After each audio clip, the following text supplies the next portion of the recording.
Bonjour et bienvenue dans Le Monde Devant Soi, je suis Christophe Caron et chaque semaine nous revenons sur l'actualité politique française ou internationale avec Jean-Marie Colombani, directeur de la publication de Slate.fr et Alain Frachon, éditorialiste au Monde, spécialiste des questions internationales. Bonjour messieurs. Bonjour Christophe. Bonjour Christophe. Ces derniers jours, les regards étaient tournés vers la Chine et l'épidémie causée par un nouveau coronavirus. Ils étaient tournés aussi vers Israël, où le président Macron nous a offert une colère très chiraquienne contre les services de sécurité de l'État hébreu. Ils étaient tournés enfin vers Washington, où le procès de Trump se tenait sans lui au Sénat américain. Mais pendant ce temps, un homme puissant préparait son futur. Cet homme, c'est Vladimir Poutine. En milieu de semaine dernière, le Premier ministre Dmitri Medvedev démissionnait et son gouvernement avec pour laisser la place au patron du fisc russe, Mikhail Mishustin. Une démission qui intervenait juste après le discours du président russe Vladimir Poutine sur la réforme de la Constitution, annonce qui a surpris la plupart des observateurs. Jean-Marie, Alain, cette réforme constitutionnelle voulue par Poutine semble affaiblir principalement la fonction présidentielle. Et vu d'ici, ça paraît surprenant pour un dirigeant plutôt autoritaire et disons-le quasi omnipotent. Comment affaiblit-il la fonction présidentielle, Alain, et surtout pourquoi le fait-il ? Alors, il a fait ça à l'occasion de son discours sur l'état de l'Union, de la Fédération de Russie, la semaine dernière. Il a 67 ans. Il en est à son 4e mandat de président, d'abord 2 mandats de 2000 à 2008. Et puis là, il en est à son 2e mandat consécutif, si je puis dire, qui termine en 2024. Oui, juste pour rappeler qu'entre ces deux grades de mandat... Il a été Premier ministre. Voilà, de Medvedev. Voilà. Alors écoutez, pourquoi ? Eh bien parce que je crois qu'il veut préserver sa fonction, le rôle qu'il joue dans le système déjà. Il veut d'une certaine manière assurer la durabilité du poutinisme. Et puis il a, si vous voulez, cette question fondamentale qui est celle de tous les autocrates. Comment partir ? Alors en général, il y a 3 portes de sortie, l'assassinat, la prison ou l'exil. Bon, il veut naturellement aucune de ces portes de sortie et donc il veut rester comme une sorte de super dirigeant un peu. On a beaucoup comparé, vous savez, avec ce secrétaire général du Parti communiste chinois, Deng Xiaoping, l'homme des réformes, qui, sans être président, sans même être le secrétaire général du Parti communiste, a continué à être l'inspirateur de la politique de réforme. Eh bien, il veut être ça, continuer à être l'inspirateur du poutinisme et s'assurer aussi une immunité totale sur le plan judiciaire et politique, que ce soit de poursuites qui peuvent aller contre lui à l'intérieur de la Russie, au cas où le régime évoluerait très différemment, ou que ce soit des poursuites étrangères auxquelles il pourrait être sujet, une fois qu'il n'est plus président, de la part par exemple des Pays-Bas, pour l'avion civil de la compagnie aérienne des Pays-Bas qui a été abattu par une batterie russe au-delà dans le Donbass en Ukraine il y a quelques années. Voilà à mon avis un ensemble de raisons qui fait qu'il veut un changement de la Constitution et préserver un rôle, le premier, où on pourra en parler de ce rôle, dans le système russe. Sur la protection dont il bénéficie, elle existe déjà puisqu'il y a une loi de 2001 en Russie qui lui garantit cette immunité. Vis-à-vis de l'extérieur, c'est différent. C'est pour ça que dans les dispositifs qu'il a fait adopter ou qu'il va faire adopter, il y a proclamé la supériorité des lois russes sur les lois internationales. On y reviendra. Sur les traités internationaux. C'était très exactement là qu'il cherche, par ce biais, qu'il cherche à se protéger de l'événement qu'a mentionné Alain. Le dispositif est assez intéressant vu de l'extérieur parce qu'on se dit, tiens, voilà une tentative intéressante. Il affaiblit les pouvoirs du président, en effet, pour renforcer ceux de la Douma. Et renforçant ceux de la Douma, il confie à la Douma le choix de décider du gouvernement. La Douma, je le rappelle, qui est c'est le Parlement russe. La Chambre des députés. Et donc, il ferait dépendre le choix du gouvernement d'une éventuelle nouvelle majorité à la Douma, ce qui serait très nouveau, puisque pour le moment, la Douma est totalement sous contrôle du parti Russie Unie, qui est le parti de Vladimir Poutine. Simplement, et alors on peut se dire, très bien, on reconstitue les 2 blocs habituels, un bloc, j'allais dire, économique et social qui est la charge du gouvernement et des ministres, et un bloc régalien qui est la charge du président qui reste le chef des armées. Donc tout ça, à la limite, peut même presque ressembler un peu au système français de la Ve République, sauf que il instaure aussi un Conseil d'État qui est aussi un Conseil de sécurité et qui va surplomber l'ensemble et qui probablement sera l'instrument dont il va se saisir lui-même. Il y a nommé Medvedev comme vice-président et les observateurs pensent que c'est à cela qu'il pense pour lui-même parce que ça surplombera le système et ça lui permettra de garder non pas une influence morale ou d'influence, j'allais dire, de vieux sage. Je pense pas que ce soit un homme à user de cela. En revanche, il gardera des leviers, un levier très fort sur l'ensemble du système. Et donc, quand on le regarde, on se dit au fond, c'est une forme de synthèse. On disait chez nous que De Gaulle était l'homme de la synthèse entre l'Ancien Régime et la Révolution. De Poutine, on peut dire qu'il est l'homme de la synthèse entre l'Ancien Régime et le soviétisme, entre le tsarisme et le soviétisme. Il a eu une période tsariste, ça c'est de remise en marche, de contrôle absolu, d'élimination des opposants, ainsi de suite. Les opposants, par parenthèse, pas seulement les opposants politiques, mais aussi les journalistes, dont il faut pas oublier qu'ils ont payé un très lourd tribut à l'installation et à la perpétuation de ce système. Et le modèle que je viens de décrire peut ressembler au soviétisme en ce sens que c'est la personne du comité central ou à l'intérieur du comité central, la petite équipe dirigeante qui décide en effet, alors que sur la façade, il y a un gouvernement, un président, ainsi de suite. Donc on peut dire cela de Vladimir Poutine, ou en tout cas de ce qu'il a derrière la tête à travers cette réforme. Donc en gros, c'est de se mettre à l'abri et de garder le pouvoir. De garder des leviers qui lui permettent d'être en situation d'être maître des grandes orientations. Et puis de la synthèse permanente qu'il faut faire entre, d'un côté, les sphères de pouvoir officielles, mais aussi les oligarques, mais aussi les généraux, mais aussi le patron omnipotent de Gazprom, ou bien des entreprises d'hydrocarbures, qui sont les vraies puissances de la Russie. Il faut avoir constamment la capacité à faire la synthèse entre tous ces intérêts qui peuvent être divergents et à l'intérieur desquels il peut y avoir des luttes assez féroces. Pourquoi ils s'entêtent à garder cette illusion de démocratie? On sait très bien que Vladimir Poutine n'est pas le plus grand des démocrates. Pourquoi il donne au monde et au peuple russe justement l'impression qu'il va essayer de faire marcher tout ça de manière démocratique alors qu'il aurait très bien pu manipuler la Constitution pour finalement rester au pouvoir à vie? Justement, ça, je crois que c'est très intéressant. C'est une sorte de tropisme européen. Il lui reste ça. Poutine qui a cultivé toutes ces grandes théories sur l'euro-asiatisme, le tropisme asiatique de la Russie profonde, etc. En même temps, il ne va pas faire comme son homologue chinois, Xi Jinping, c'est-à-dire déclarer la possibilité d'être président à vie. Il veut garder ce vernis de démocratie et je dirais que ça fait partie de l'image de la Russie. Il ne veut pas totalement appartenir à un monde ou à un type de gouvernance qui ressemble au Parti communiste chinois.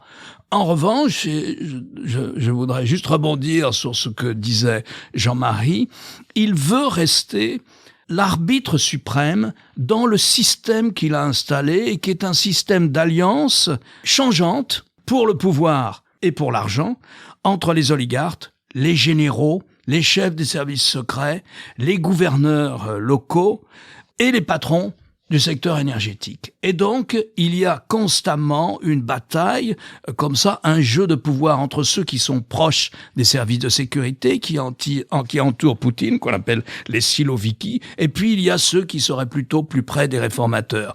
Et les gens de la sécurité qui l'entourent, qui tranchent, qui décident. Les questions économiques et sociales viennent après, etc. Tous les mandats de Poutine ont été consacrés, quel que soit le niveau du baril de pétrole, ont été consacrés à l'obsession de redevenir une grande puissance, à celle-là, et à l'obsession d'assurer une manière de stabilité du pouvoir qu'il arrivait à assurer en étant l'arbitre de ces mini-puissances dont vient de parler Jean-Marie là, et que j'énumérais à la minute. Ce rôle-là, il veut le garder.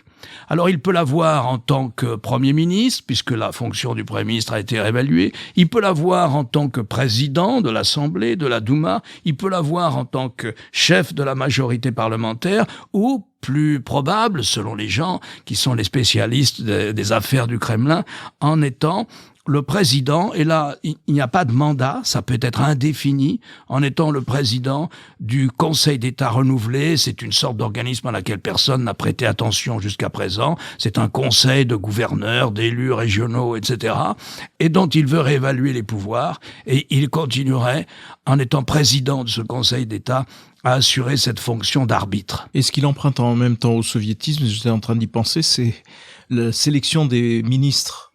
Il va puiser dans la technocratie. Et l'exemple du nouveau Premier ministre est patent. C'était le chef des impôts de l'administration fiscale qui est tout d'un coup propulsé comme Premier ministre avec un changement de gouvernement qui, je crois, a battu tous les records de rapidité dans ce que l'on peut observer.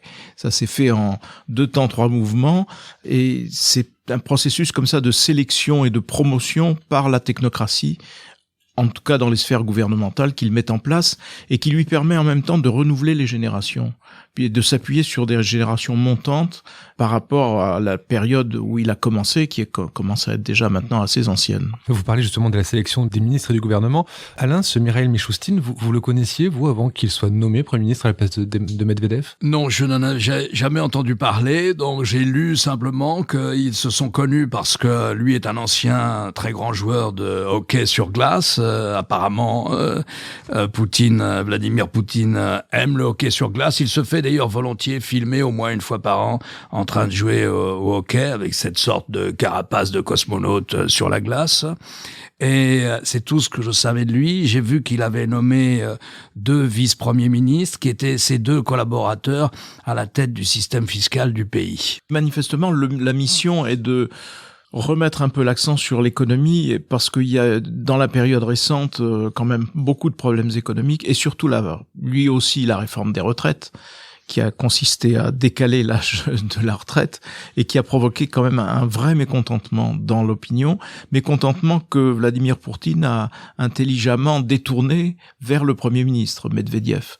Et quand on regarde les codes de popularité, on s'aperçoit que Poutine doit être toujours à quelque chose comme 2/3 des Russes qui sont contents de lui et qui l'approuvent, alors que la cote de Medvedev était tombée à 1/3 ou moins d'1/3. Donc on voit bien là qu'il y a matière à rassurer l'opinion et à reprendre en main un destin économique qui quand même n'était pas très brillant dans la période récente. Mishustin, on va le voir quelque temps, il fait une transition ou il va s'installer durablement, vous pensez, dans le paysage politique russe? Alors là, écoutez, je ne me prononcerai pas parce que Poutine est un très bon joueur de poker, parce que le système est très opaque déjà, et pas aussi opaque peut-être que celui de l'Union soviétique, encore qu'on peut se poser la question. Encore que c'est un système qui avait été assez largement décrit et investigué, si j'ose dire, par les kremlinologues.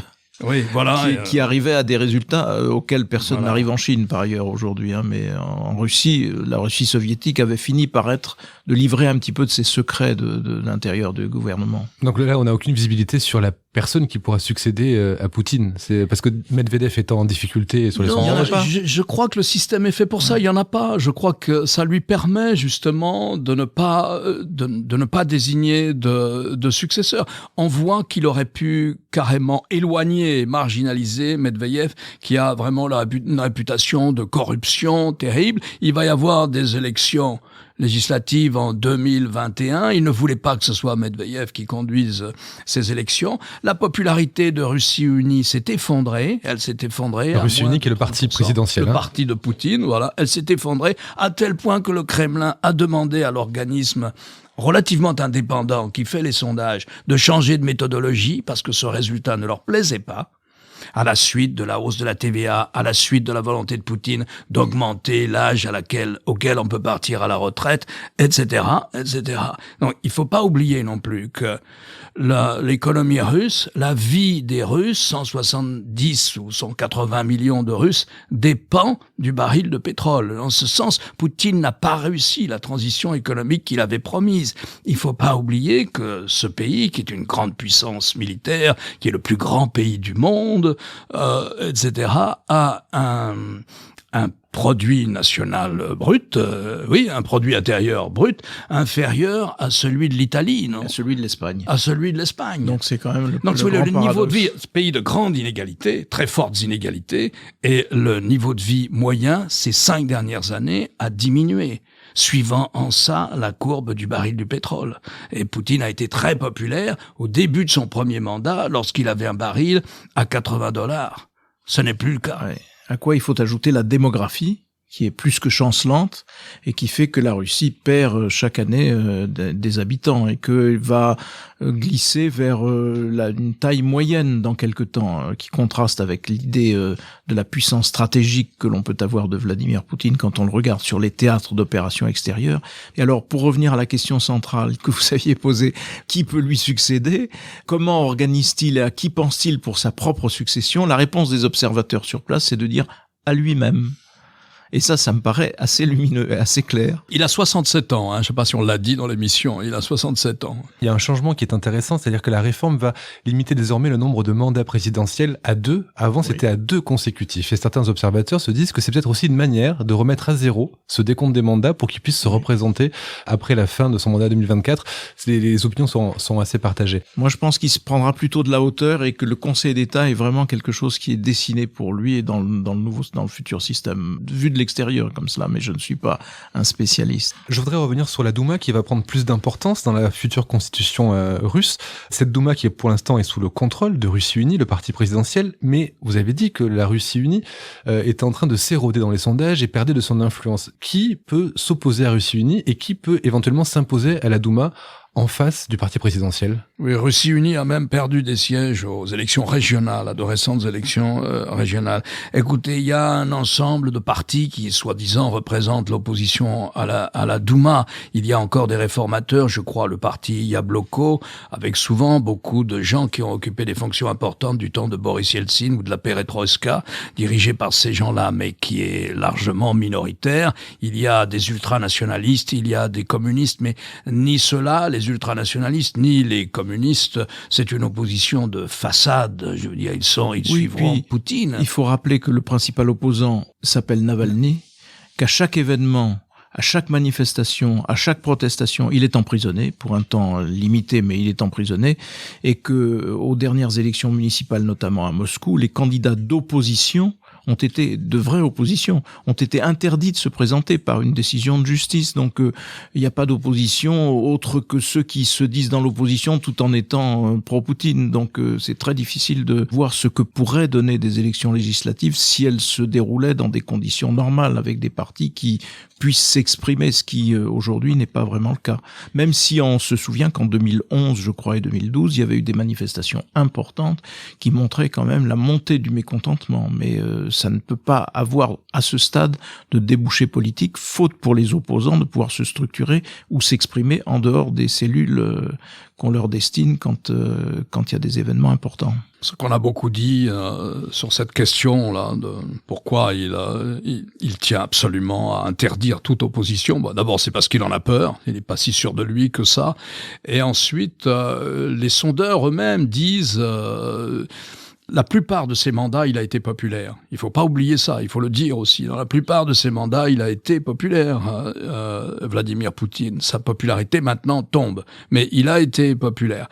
S'il y avait eu des élections libres, il aurait sans doute été élu, mais il n'aurait pas été élu avec 76% des voix comme il a eu récemment. Il aurait été élu avec 50% des voix ou etc.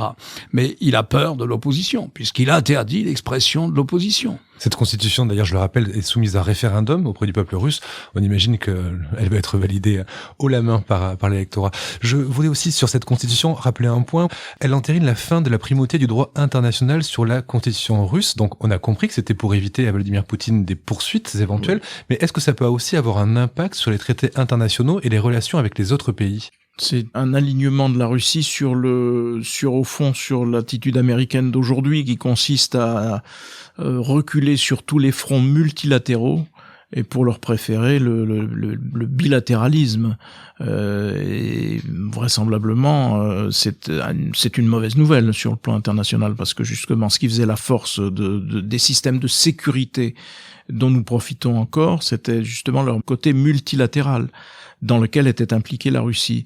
Si cet échelon-là disparaît, ce qui est le cas de la part des États-Unis sur beaucoup de plans, évidemment, le monde sera un peu plus insécure. Pour finir, une dernière question. Ces derniers mois, Emmanuel Macron s'est largement rapproché du Kremlin et de Poutine en particulier. Est-ce que c'est un rapprochement qui a porté ses fruits? C'est difficile de l'évaluer aujourd'hui. Il y a deux camps en France. Il y a un camp qui systématiquement considère Poutine comme un tyran et un ennemi de l'Europe. Et puis, il y a un camp qui, au contraire, regarde de façon énamourée presque du côté de Moscou parce que Poutine incarne une forme de pouvoir qui les séduit. Et du coup, fleurissent les idées sur le thème il faut se rapprocher de la Russie. C'est une idée chère à Nicolas Sarkozy et qu'a adopté Emmanuel Macron. Il y a aussi une thèse qui a été achetée par les dirigeants français actuels qui consiste à dire « Oh là là, il faut absolument empêcher une alliance stratégique entre la Russie et la Chine parce que nous serions, nous, Européens, à ce moment-là, complètement isolés. » C'est oublier qu'il y a des milliers et des milliers de kilomètres de frontières communes entre la Russie et la Chine et que la Russie et la Chine sont obligées, sauf à se faire la guerre, sont obligées de s'entendre et de passer des accords stratégiques. Et que ça ne signifie pas pour autant que Poutine voit un destin asiatique pour la Russie. Cela dit, est-ce que Emmanuel Macron est gagnant dans cette affaire? Pour le moment, non, parce que, d'une part, Vladimir Poutine n'a rien abandonné de ses objectifs stratégiques, qui sont, à terme, de défaire l'Union européenne, puisqu'il porte le fer partout où il y avait le rideau de fer, c'est-à-dire partout où il y avait une influence soviétique. Il essaie de reconstituer, l'a-t-on suffisamment souligné à maintes reprises, ce qui constituait avant le glacis de l'Union soviétique, d'où la politique d'alliance stratégique recherchée avec la Hongrie, par exemple, d'où la crainte des pays baltes aujourd'hui de voir se répéter un scénario à la ukrainienne, qui sont des possibilités, non pas des certitudes, mais des possibilités, avec un Poutine, encore une fois, qui regarde l'Union européenne comme quelque chose de négatif et donc qu'il veut affaiblir. Et puis, par ailleurs, je suis frappé du fait que dans la période récente, on s'est beaucoup inquiété, à juste titre, de manifestations anti-françaises dans un certain nombre de pays d'Afrique noire, et que ces manifestations anti-françaises, manifestement, sont téléguidées, d'après les observateurs, par des mercenaires russes. Et donc les Russes sont ouvertement hostiles à l'armée française ou à sa présence dans des pays où l'armée française est venue au secours d'un certain nombre de pays contre les djihadistes. Donc c'est un jeu assez pervers que joue Poutine vis-à-vis de la France, et à ce stade, on peut accepter l'idée qu'il faille parler avec la Russie, nouer des partenariats, ne pas négliger le bénéfice économique qu'on peut avoir de ces partenariats, mais on peut aussi observer que Poutine, de ce point de vue-là, ne renonce à rien de ses propres objectifs, y compris en contrariant les nôtres. Non, moi je reprendrai pas cette formule que vous avez utilisée, Christophe. Macron ne s'est pas largement ouvert à la Russie, parce que si on regarde les points clés que ça voudrait dire, Macron, au contraire, a défendu sans arrêt l'OTAN, a défendu la question sur les pays baltes, n'est pas d'accord avec les Russes sur l'Ukraine, n'est pas d'accord avec les Russes au Moyen-Orient sur la Syrie, n'est pas d'accord sur le rôle qu'ils ont pu jouer aussi, bien que la France ait eu un rôle ambigu en Libye, etc., etc. Qu'un président français dise qu'il nous faut un dialogue et des partenariats avec la Russie, ça me paraît tout à fait normal, mais on peut pas dire que la France ait fait une large ouverture à l'adresse de la Russie, parce que elle l'aurait fait sur quel thème et dans quel domaine des conflits que nous avons en ce moment avec la Russie. Franchement, c'était peut-être une tentative pour que Poutine ait une attitude plus conciliante à l'égard des deux conflits que nous avons en Europe avec lui. De ce point de vue-là, ça n'a pas eu lieu, puisqu'il n'a pas changé. Et donc, si vous voulez, s'il y a eu une ouverture française, elle est restée purement rhétorique, de l'ordre de celle qui a été celle de François Hollande, son prédécesseur, lorsqu'il a participé et instauré ce dialogue franco-allemand avec les Ukrainiens et avec les Russes, qui est d'ailleurs le seul forum dans lequel on pourrait régler cette question et qu'a repris Macron. Il n'a pas été plus loin que François Hollande, pas plus d'ailleurs que Il Nicolas a été plus loin Sarkozy. dans la mise en scène. La mise en scène avec était Versailles, par exemple. plus spectaculaire à cause de Versailles, à cause du fait de scénariser les rencontres. C'est un geste fort quand même en début de mandat en l'invitant à Versailles qui montrait quand même une certaine ouverture vers Moscou. Oui, je suis tout à fait. D'accord, mais si vous voulez, ça n'a pas entraîné de changement dans les grandes orientations de la diplomatie française. Merci messieurs pour ces commentaires et analyses. Christophe. Merci Christophe. Sur le futur de Vladimir Poutine, en particulier de la Russie en général. Radieux de Vladimir Poutine. Mais ce qu'il faut dire aussi, peut-être Christophe, pour terminer, c'est que voilà une réforme qui, sur le papier, est bâtie pour faire perdurer Poutine et le poutinisme. Donc on veut réformer le système et l'améliorer de l'intérieur. Rappelez-vous la perestroïka. La perestroïka, c'est lancé par des gens qui se disent c'est la seule façon de sauver le système. Qu'advient-il de la perestroïka ? L'effondrement du système. Et donc, soyons prudents. On restera sur ce conseil de prudence. Merci Alain, merci Jean-Marie, à la semaine prochaine dans Le Monde Devant Soi. Vous venez d'écouter Le Monde Devant Soi, un podcast Slate.fr à retrouver tous les samedis matins sur Slate.fr ou sur votre application de podcast préférée. Si vous avez aimé, n'hésitez pas à vous y abonner et à nous mettre 5 étoiles.